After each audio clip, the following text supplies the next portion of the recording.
Spawned from the classic Metroid and Castlevania series, the Metroidvania subgenre has become a favorite for indie developers. Although the specifics of the genre can vary, they usually feature a large, interconnected world map that players are free to explore, although access to parts of the world is limited by doors or obstacles which require special items or abilities to be obtained to gain passage.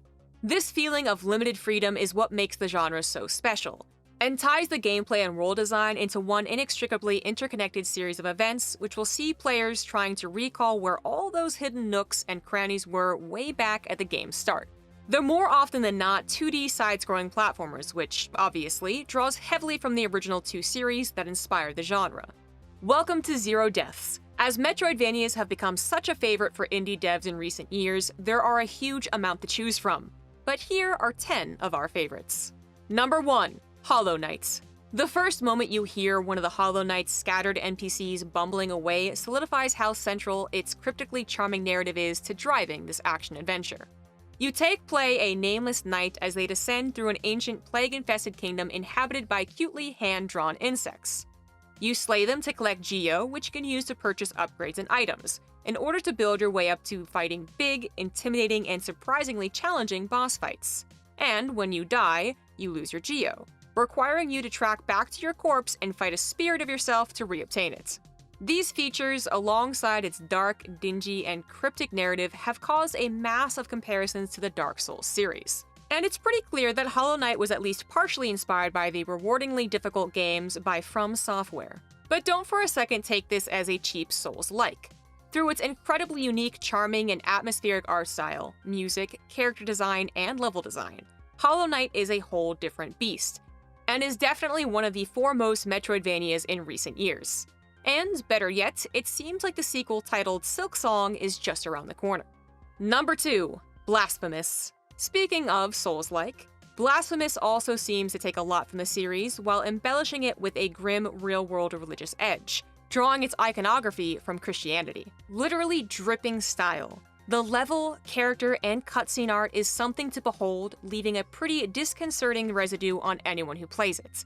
Tie this aesthetic with a gore-fest combat system equipped with slices, dodges, responsive parries, and bloody executions, and you're definitely in for a good time. That's not to say the game's perfect. Its platforming sections don't offer much excitement, and, like Dark Souls, it's a game which rewards patiently learning movement patterns instead of quick reactions. But with crisp mechanics, fantastic boss fights, and some seriously evocative imagery, it's one for any Metroidvania or Souls-like fan. Number 3. Ori and the Blind Forest. If brutality and religious imagery aren't really your thing, Ori and the Blind Forest may be one to try. With a similar level of difficulty, albeit focused much more on platforming than combats, and absolutely awe-inspiring designs, Ori brings thrills and a feel-good air of awe at the same time. It's your task to bring life back to a dying forest, bringing back the 3 elements of water, wind, and warmth. To do so, Saiyan, a small orb, guides you through the forest, seeing you jump, smash, dash, and climb through a beautifully realized forest. You do encounter enemies which you blast with spirit flames, but for me, the thrills definitely lay in the puzzle platforming. As you progress through each dungeon-like level, you soon realize that the climax of every adventure will be an adrenaline-fueled rush-out. And these endings to each dungeon require you to traverse the hostile environment perfectly, with no checkpoints. Needless to say, these escape sequences toe the fine line between infuriatingly difficult and triumphantly rewarding. But, given each level is the perfect training ground to master your abilities, it'll always end up being the latter. And, even better, Ori received a sequel this year which reimagined the world in glorious 3D, although it's still a 2-axis side-scrolling masterpiece. Number 4. GUACAMELEE. GUACAMELEE has something the others on this list have completely sidelined: a side-splitting knack with humor. Amid its beautifully angular design and old-school style platforming, this comedy brings the game an edge that's rarely found in the genre, or in gaming generally, to be honest. Developed by Drinkbox Studios, the team behind Tales from Space, you take on the role of Luchador Yuan, exploring and brawling your way through an eye-popping 2D rendering of Mexico, feeding on all the stereotypes along the way, including the option for up to 4-player co-op. GUACAMELEE has a super casual edge, but don't let that trick you into thinking it'll be an easy game to conquer. No. Like the old school games it takes its inspiration from, it is as tough as avocado stones. Number 5. SteamWorld Dig 2. Okay, this might be a bit of a mouthful. SteamWorld Dig 2 is a steampunk western action-adventure Metroidvania with a focus on, well, digging. Returning to the Wild West ruled over by robot cowboys, mutant humans, and harboring mysterious technologies, it's a mishmash of a whole bunch of things. And best of all, thanks to the main mechanic, yes, it's digging, its unique touch to the Metroidvania formula is that you're not so limited by the world map. See a wall? Dig. It builds on the original, introducing stronger puzzles and RPG elements, while retaining all the charm. This game isn't one for everyone, but its oozing themes, narrative, and gameplay possibilities are certainly worth a go if it even so much as catches your fancy. Number 6. Dust, an Elysian Tale. If narrative is your thing, Dust, an Elysian Tale is one of the Metroidvanias to go for. Brimming with style, tight gameplay, a memorable narrative, and more. It's hard to believe that the game was entirely designed and programmed by self-taught Dean Dodrill. And more than anything, who knew embodying a sword-wielding bunny rabbit eager to rack up incredible combos would be so fun? Honestly, we don't want to spoil any of Dust's hugely evocative themes. But know that you're in for a treat, pairing incredible voice acting, orchestral scoring, character design, and gameplay all into one neat Metroidvania package. Number 7. Sundered, Eldritch Edition. Although it originally became available in 2017 as Sundered, the definitive version, Sundered Eldritch Edition, was released to fans and newcomers in 2018, and is still seeing new releases across platforms.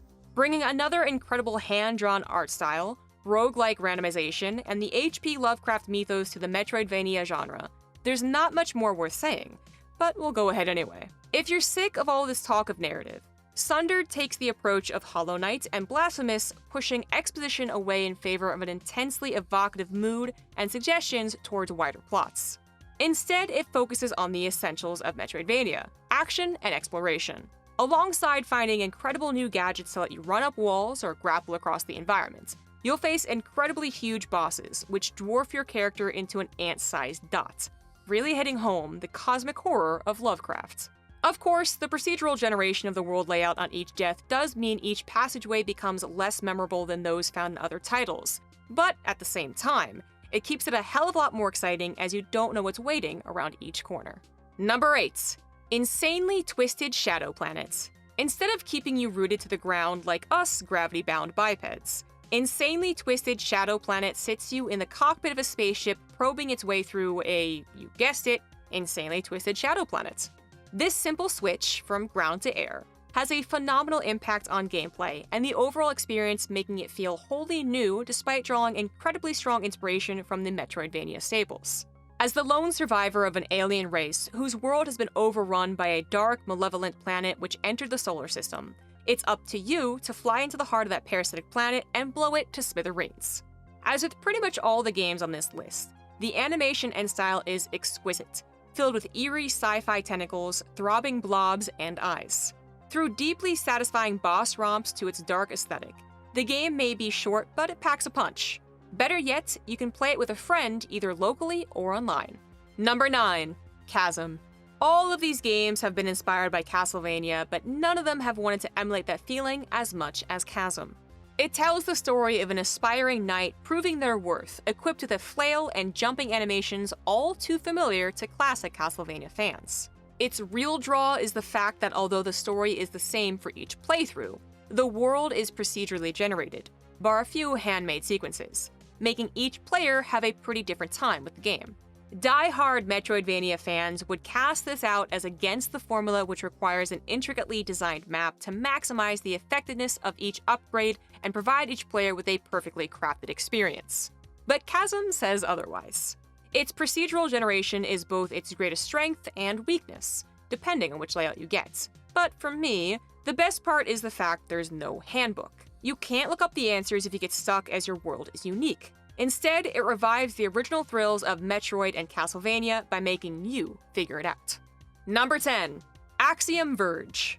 Designed by Thomas Happ, developed by Thomas Happ, published by Thomas Happ, and with music composed by Thomas Happ. This is a solo-developed project which bears all the glory and pitfalls of that formula. It has a pretty intense plot that takes a good number of minutes to even summarize, diving into some pretty big sci-fi themes. But as with any Metroidvania, you'll spend most of your time with the game's systems, exploring the world. Here, it does a great job at giving you a steady flow of abilities to keep things fresh. Its retro aesthetic is certainly evocative of classic Metroid, but with a slightly darker edge, making it a love or hate feature. Not only that, but its visuals somehow lack a uniqueness found in many of these titles, leaving rooms, corridors, and character pretty indistinguishable bar their layout and location. That said, there are a few moments where this aesthetic shines, when the main characters show their guises. Its combat and responsive controls feel great, providing old-school thrills, akin to those of Metroid itself. And while it certainly isn't a modern Metroid, it is filled with thought-provoking themes and some great gameplay, especially for fans of the old-school Metroidvania style. If you're still here, exploring is clearly your kind of thing, so you must have explored some avenues we are yet to find ourselves. So do let us know if we missed any of your favorite indie Metroidvanias. With so many indie additions to the genre emerging since 2010, and many of them now branching into fully blown franchises, it's clear Metroidvania is a darling of the indie scene, so we're excited to see the countless additions to the genre we'll get in the coming decade. Don't forget to subscribe to our channel and enable notifications so you'll never miss a new video.